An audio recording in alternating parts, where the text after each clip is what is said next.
Ad appena un mese dall'inchiesta della Procura di Verona che ha portato alla chiusura di un asilo nido e all'interdizione di 5 maestre, emerge un altro caso in una scuola dell'infanzia della città scaligera.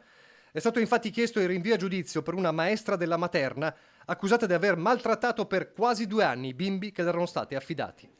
Stando alle pesantissime accuse, la 65enne si sarebbe accanita in particolare contro una decina di bambini, tutti di un'età compresa tra i 2 e i 6 anni. Oltre a gridare contro i piccoli, inveendo e minacciandoli, la donna si sarebbe anche resa protagonista di episodi violenti.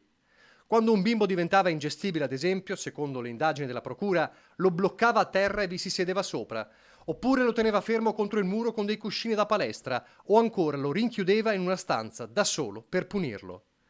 La maestra inoltre avrebbe tirato i capelli ai bimbi, li avrebbe picchiati con schiaffi e botte in testa e talvolta avrebbe anche impedito loro di andare in bagno. Al momento del pranzo, infine, li avrebbe forzati a mangiare infilando loro la forchetta in bocca mentre piangevano, tanto da arrivare a farli vomitare.